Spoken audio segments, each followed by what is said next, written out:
Audio, it's just got worse, actually. It got worse.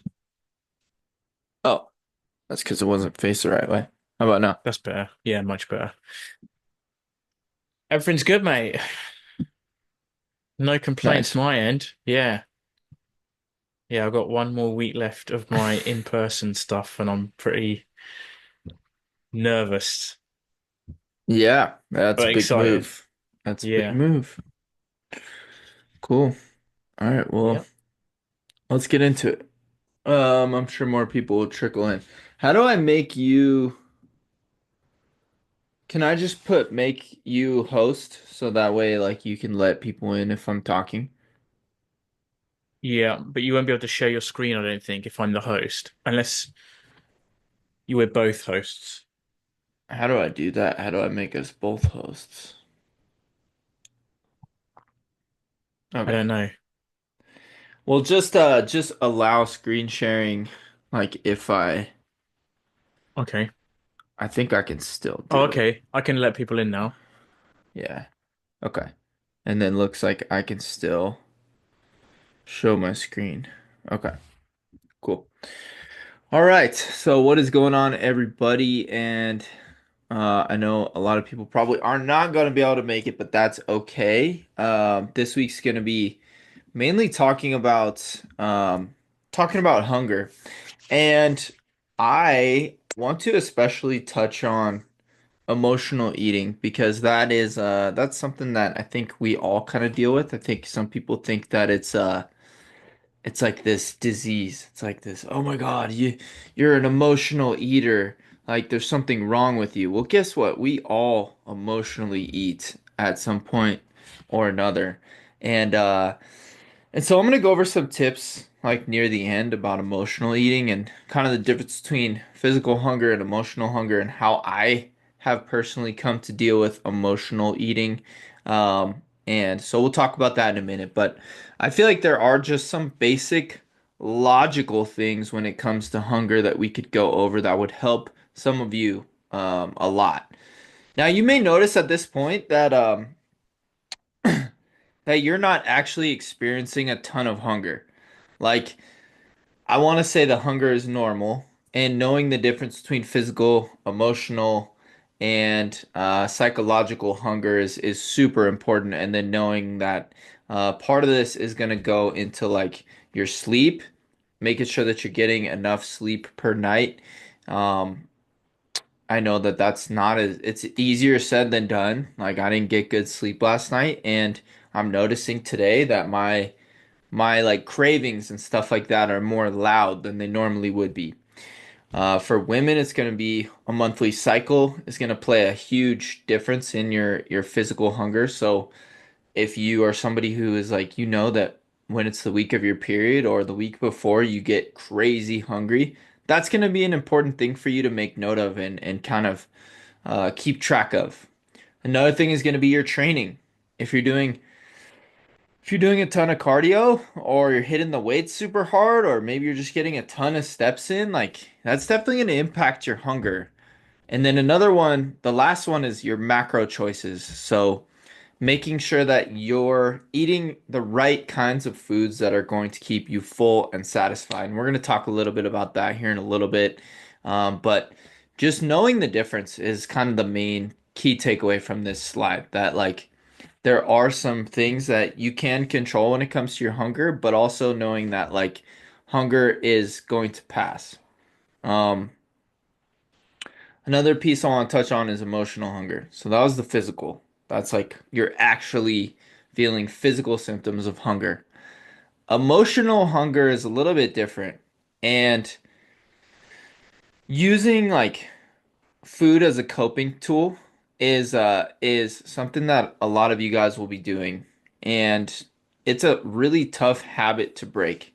Like coming from a former fat guy myself, I use food as a coping mechanism a lot in my life, and I used to use it a ton. Like it used to be my main thing. Like, and I would notice there are specific things that trigger that emotional eating for me. One of them is social anxiety. If I'm feeling anxious in like a new group of friends or people, I notice like I will eat.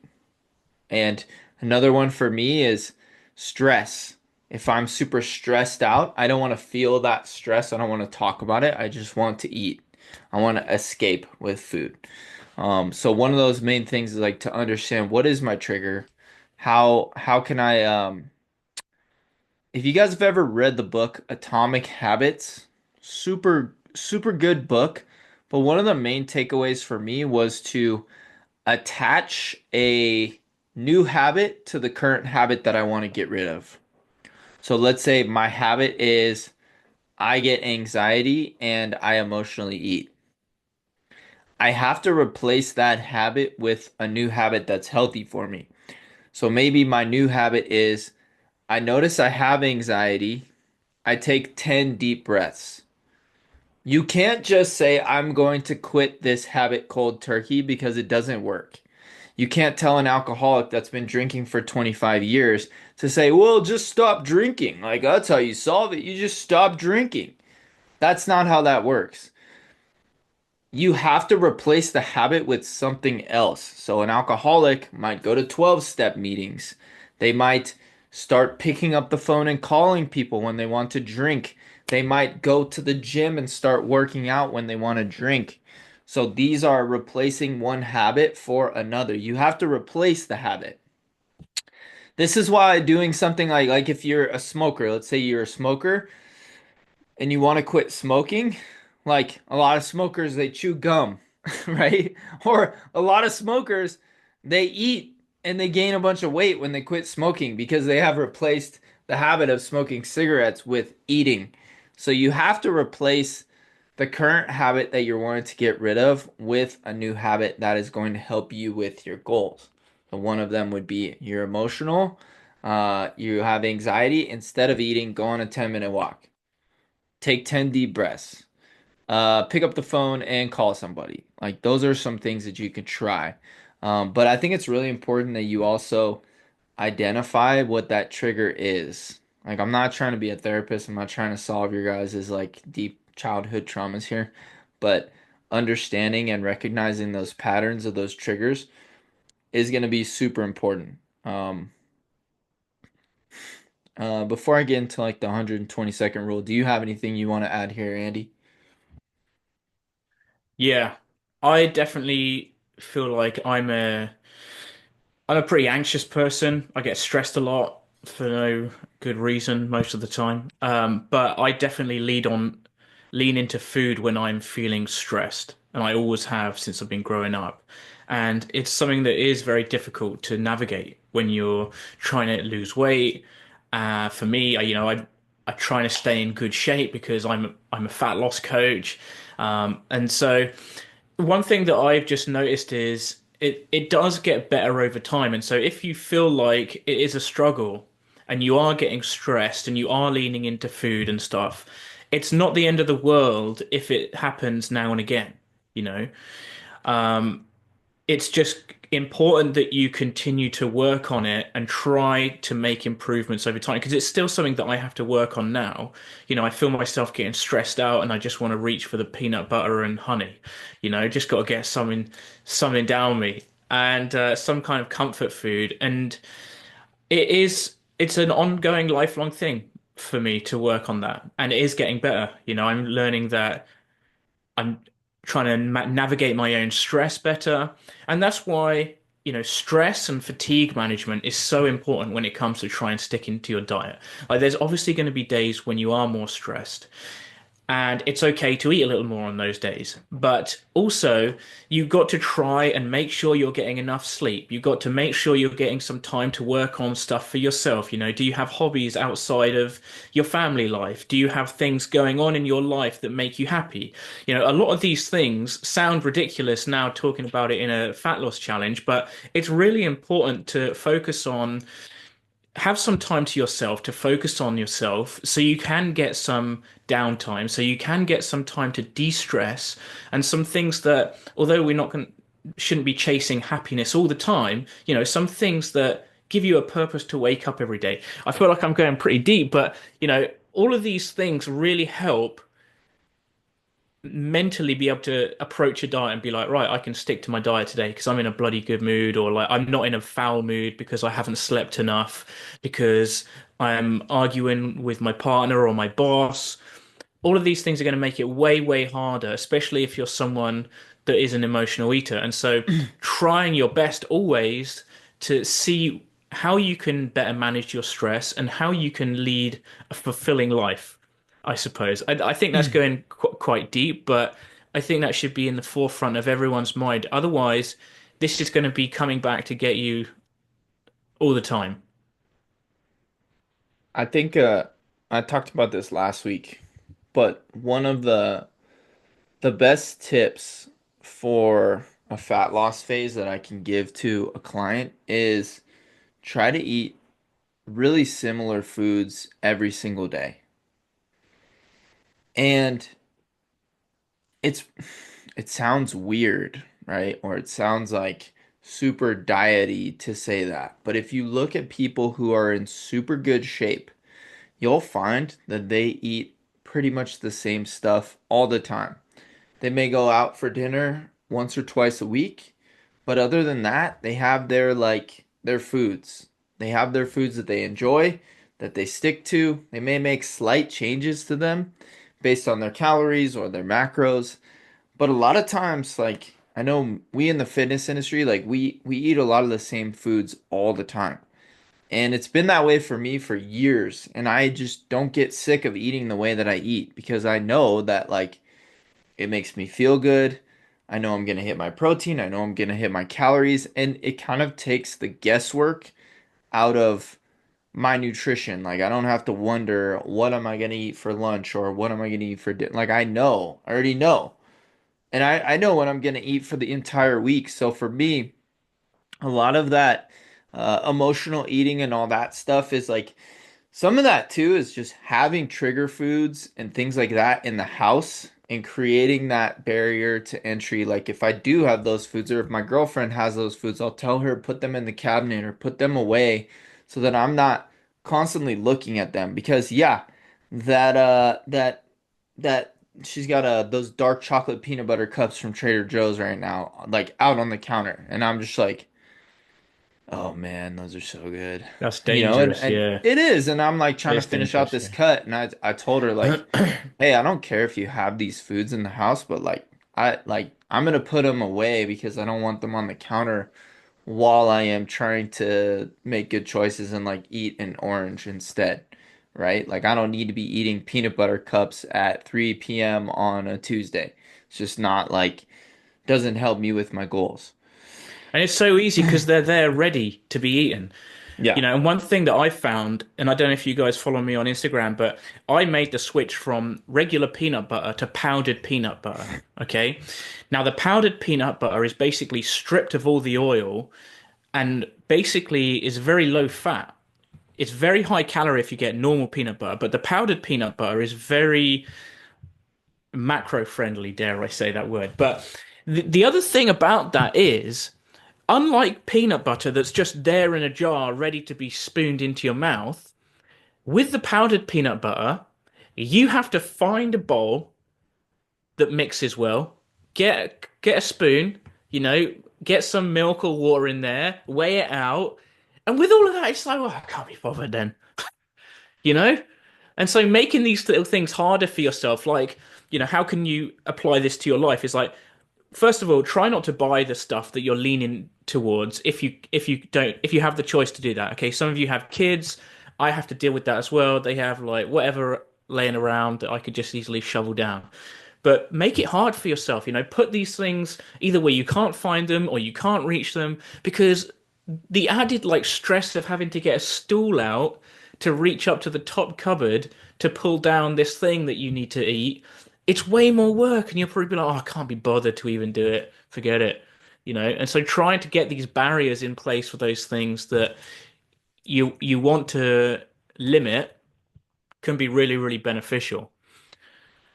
Yeah. Um, Yeah. Yeah. Definitely. I yeah, think the also the 120-second rule, the reason I put that in there is because sometimes like you're not actually hungry, you're just bored. Uh, you're angry, you're lonely, you're tired. And so this is why I talked about what is that trigger? Like, what are you currently experiencing? And it does help to just write it down. Like if you know, like, oh fuck, I feel like I'm gonna say fuck it on my diet here in a minute. Like you should know, okay, pause for a second.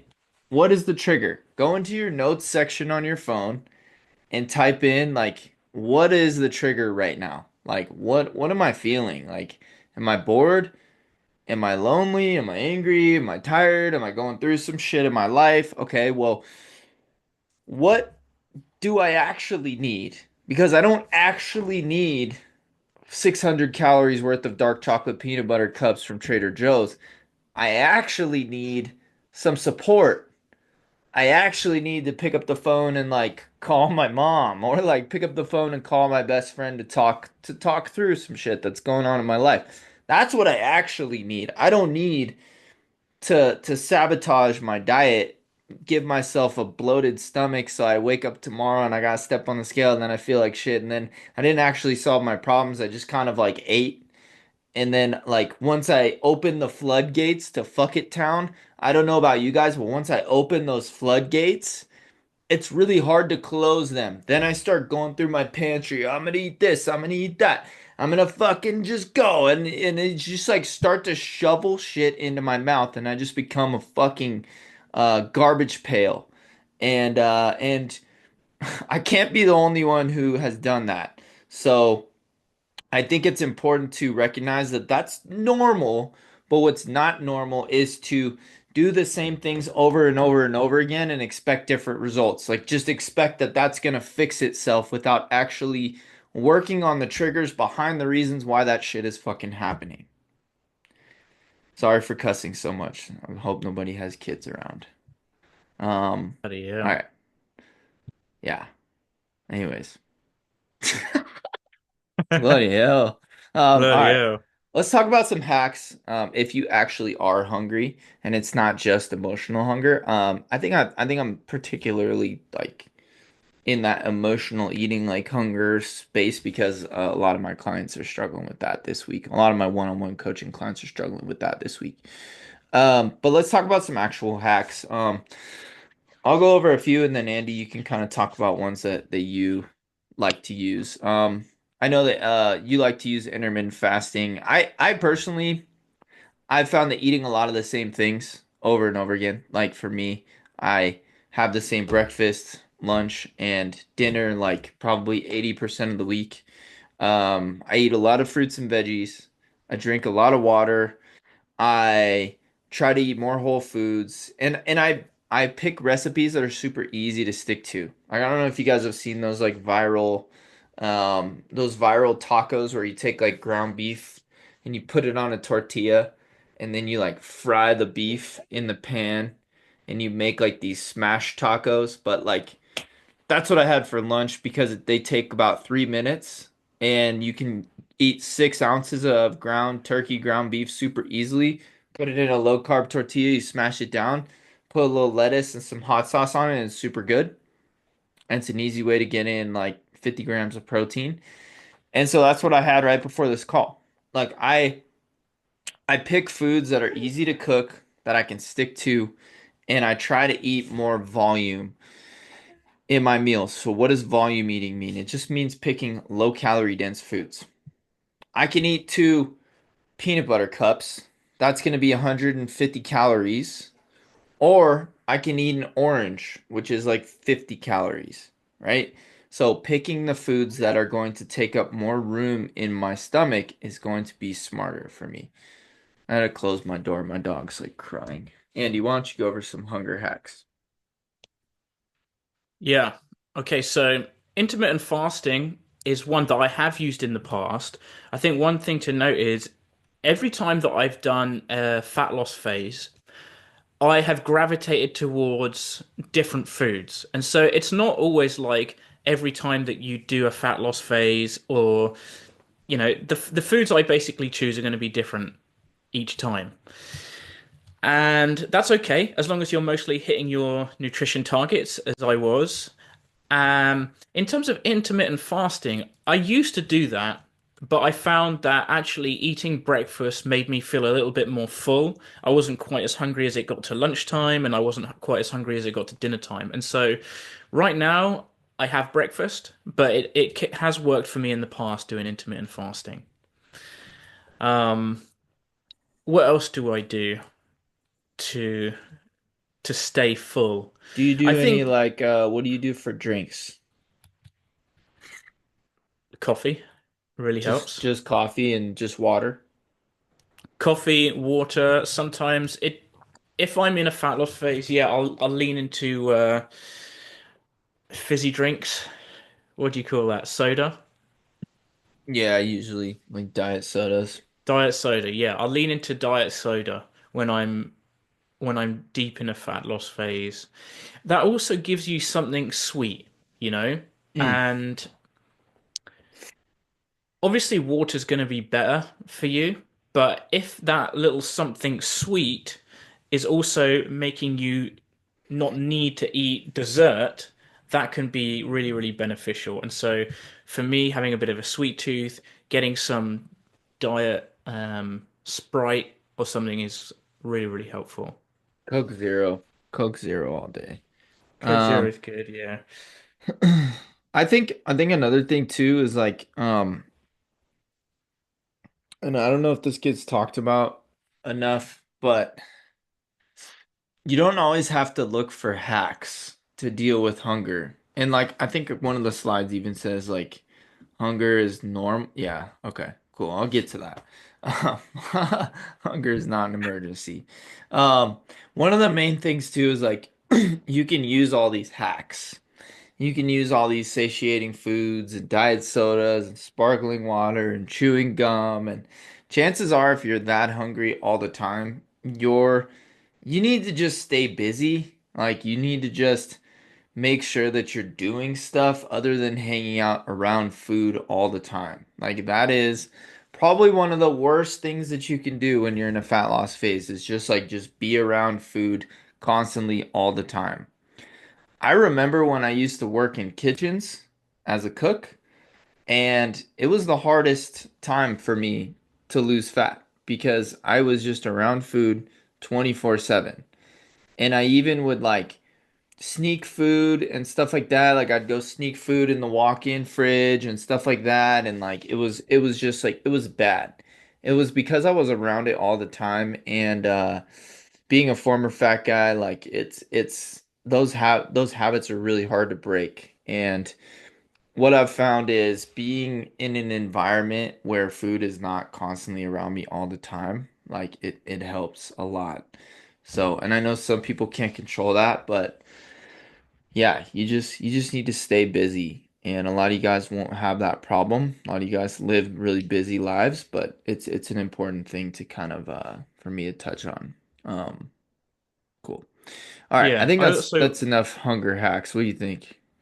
Yeah, just wanted to add as well. Like, I think Austin, our friend, said something the other day, and it was like, a diet hack, a great diet hack is learning how to cook, and I think that that is really good advice because it's so easy to lean on all of these things like, oh, volume eating, that means I can eat this like low calorie jello or whatever it is, but you want to try your best to learning to cook and prepare your own foods as much as possible and be prepared. And all of this stuff is really important. Good quality whole foods, you know, whole grains. Yeah, great low calorie if you can do that, but lean cuts of meat, all of the basics still need to apply. Don't be leaning on diet soda if you're not getting those things in your whole foods, your lean cuts of meat, all of those, your leafy greens, all of that stuff is foundational and really, really important. And you don't have to go from where you're at now to be like completely clean and perfect, but always just ask yourself on a weekly basis or just monthly, as your life goes on, where could I make some improvements to my nutrition and start trying to make those improvements. And that's something that I still work on right now.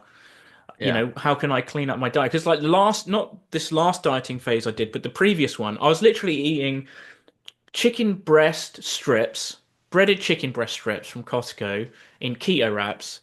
And it was fine. Like I got through it and I ended up in pretty good shape, but my nutrition quality could have definitely been better. And so it's like, okay, take what I've learned. How could I improve that going Yeah. forward? What needs to change? And so always asking yourself, how can you just make things a little bit better? And it doesn't need to be completely from where you're at now to like 100% whole foods, but Yeah. start moving towards that so you are getting the 80% whole foods. And chances are, if you do have a little fancy tickler now and again, you're not going to feel quite as guilty if you're eating mostly whole foods as well. Agreed. Okay. Cool. Um, Oh shit! Oh what's shit! what's the title of this one, Andy? Time for a bishop. Okay. So it's like a reality check. I think some things to point out here. Hunger is not an emergency, and a way to reframe hunger as like this negative thing into a positive thing is that hunger equals fat loss.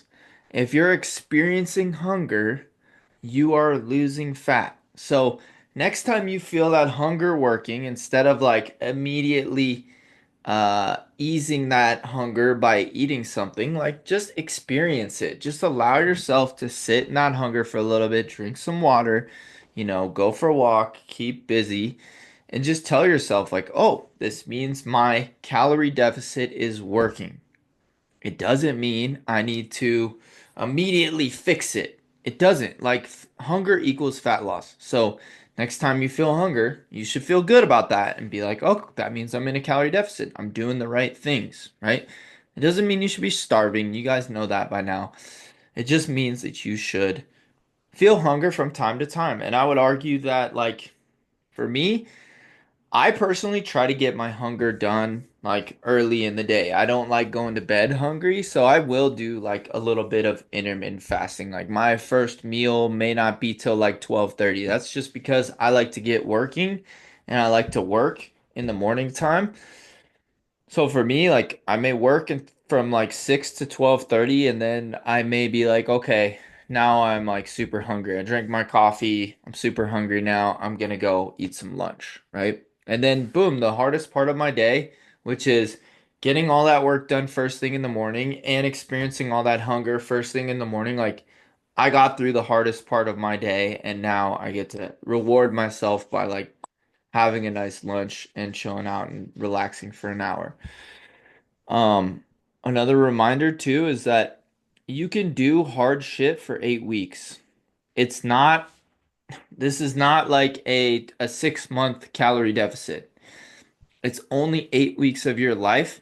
And a lot of you are already getting life-changing results. And we're not even done with week 6. We're still like, we are on week 5 right now. We have 3 weeks left. So, it's gone by really fast. I don't know about for anyone else, but like this 8 weeks has gone by really fast, and we only have 3 weeks left. So you just gotta thug it out the rest of the way, and a lot of you guys are gonna make amazing progress. Even if you've only lost a pound or two, even if you've only lost 3 to 5 pounds, even if you've only lost this, even if you've only done this, like that's okay.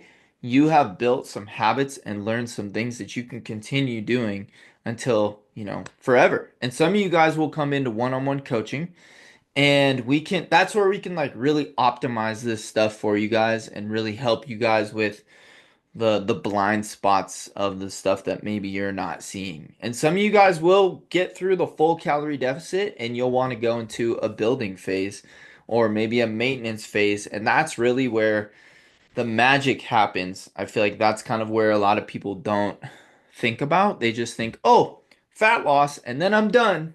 No. That's called yo-yo dieting, where you just lose the fat and then you just stop doing all this stuff. I promise you, you will gain it right back if you don't have some habits built into place. So, for the next few weeks, we're going to be talking about how to keep the weight off long term. And I'll give you a hint, it doesn't mean just stop doing all these things when you're done with the challenge. It may mean just reducing the intensity after this challenge and going into something more sustainable. So, did you want to touch on that at all, Andy? Um, I think you did a great job there of explaining it, but I think there is more to fitness than fat loss, and it's just let's just get the job done. You know, you guys are doing absolutely incredible already. Like I'm absolutely blown away by the check-ins that I've been going through, and obviously some people have more to lose than others, but you know, just keep bloody going and don't give up just because you have a bad day. Like there's been a few people drop off already, and I would just love to see everyone that's here watching this make it all the way to the end because, you know, really a bad day it feels terrible, but you can bounce back and you can still make incredible progress over the next 4 weeks that we've got, just shy of 4 weeks. And yeah, like Jeff said, these are all tools that you can use forever. You know, it does take hard work and it does take the lifestyle change, but we want to really just catapult you into that point where you're like, you've accomplished a lot in 8 weeks, and then we can get you continue to make great progress for you, but maybe, like Jeff said, with a little bit less intensity. Because the whole idea of this challenge is to go aggressive, you know, to take pretty low calorie. Let's get the habits built of going to the gym, getting the steps in, so that hopefully once the challenge is over, it's a little bit easier, you get a little bit more food, and then you can focus on other aspects of fitness that's not just fat loss. Love it. Okay. I didn't see the chat. Does anyone have any questions?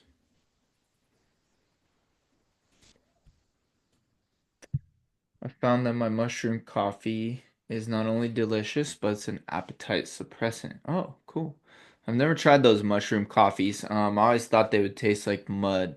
So I have not tried those before.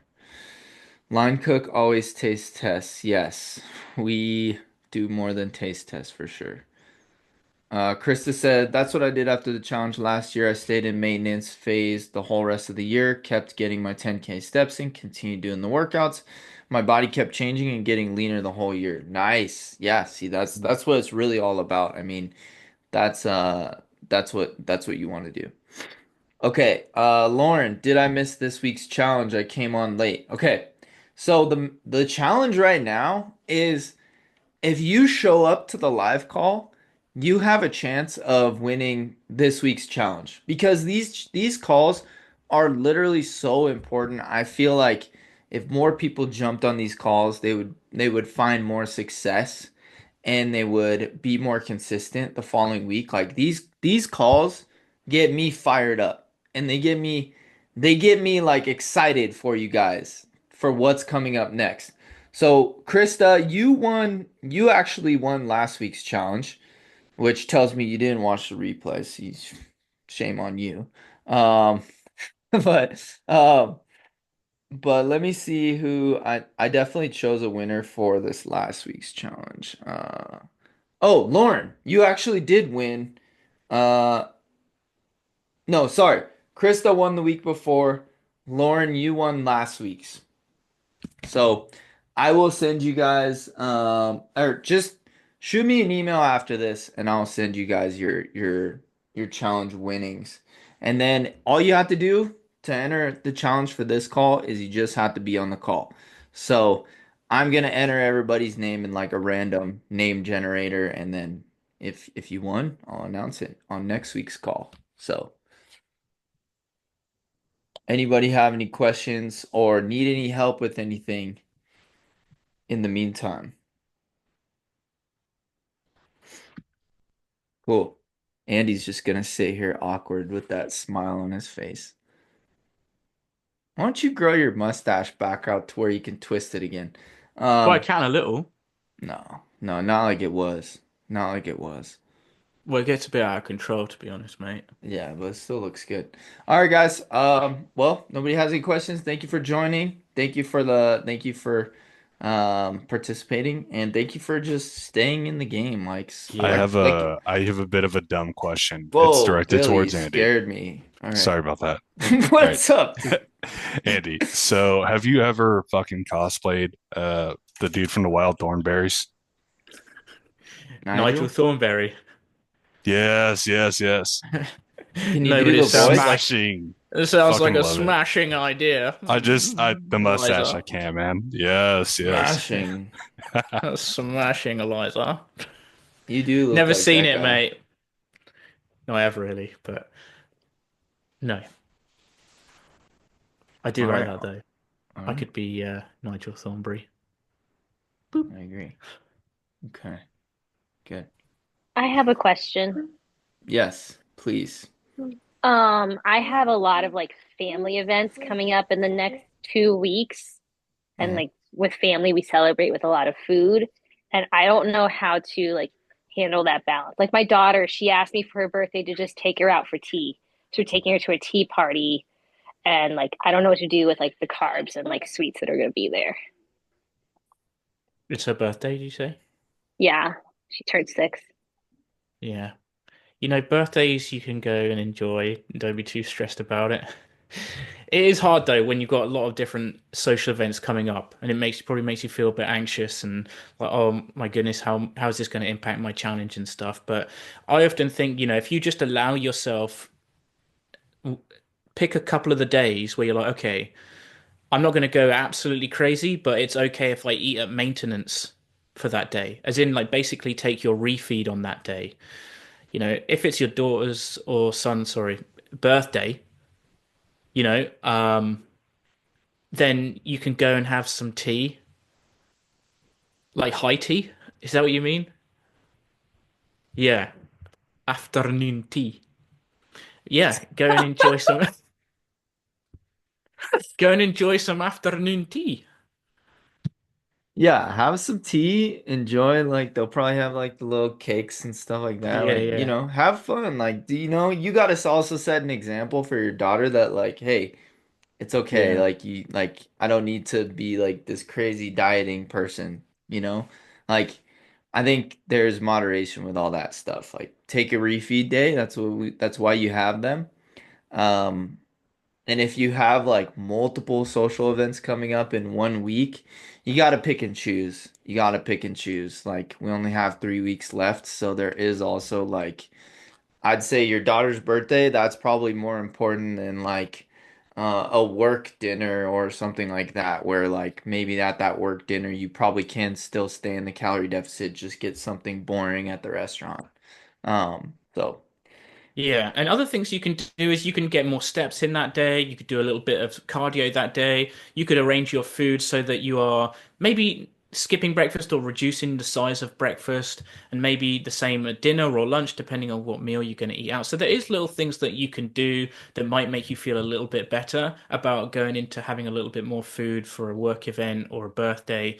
Um, but I think the understanding of like, okay, one day or one meal isn't too bad. I often find if I go into something thinking, oh, I'm going to stick to my diet on this day, what'll happen is I'll end up getting there, the food looks too good, so I'll have a bite and then I'll be like, oh, fuck, oh, excuse me. Bloody hell, I've ruined it. Oh, anyway, so I go way over my maintenance as a yeah. result of thinking that I'll be fine and that I'll stick to my diet when actually it's probably better to just say, okay, it's my daughter's birthday. We're going to go for tea. I can maybe get some more steps in. Maybe I squeeze out a cardio session or reduce my breakfast, but I'm going to go just to enjoy the tea while I'm there, and understand that it's not going to have a negative impact on the outcome of the challenge if it's just one or 2 days. Like, because let's say you have 8 weeks, however many days that is, but you have a few days where you've eaten at maintenance. Doesn't mean you've moved backwards, even if the scale says you've gained a pound or two. It just means that for that one day, you didn't move forwards. And it's just one day in a lot of days. Very well said. Okay. Yeah, Thank you. hope that helps. But I get the anxiety around that kind of thing as well. Yeah, I think also another thing too is like if you don't have a lot of experience with those social events, you can really feel like you don't know how to navigate them. And the more you do it, the easier it becomes. Like the more you realize, oh, I'm up a pound or two. It's not because I ate 5,000 calories. It's because There was a lot of sodium in that meal, or maybe I ate later than I normally do, or whatever. And so you start to learn that, like, okay, just because I had, like, for example, I had Thai food on Sunday night because like we were late on Valentine's Day because like everything was booked on Valentine's Day. We didn't want to deal with the craziness. So we went out on Sunday night. We went out for Thai food. Cool. I knew that even though I'm in a deficit, like I'm going to be up 2 to 3 pounds the next day. I did not have a lot of food. I had like one dish that was pretty small and an appetizer, and that was it. I was up 4 pounds the next day. Just a ton of sodium, right? So it's understanding that and being like, okay, how many calories realistically was that? Definitely not over my maintenance.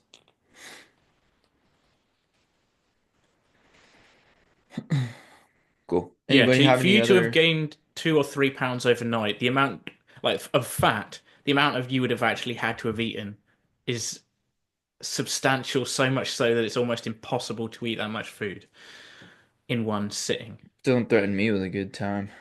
Bloody hell. Double dare, yeah? 7,000 calories, I could do it. Yeah, that would just be what? A bit It's more more than a like 10, it's pound. probably more like 10,000. Yeah. And it's going to be very difficult to eat 10,000 calories in a day. I could do it. Yeah, I reckon you probably could. You Dude, know, if that's What's you that? like What's that supposed to mean? that's like drinking ice cream at that point for calories. That's fucking hell. Oh, That I is get that. absolutely awful. That's Yeah, called a it's like milkshake. That's called a milkshake.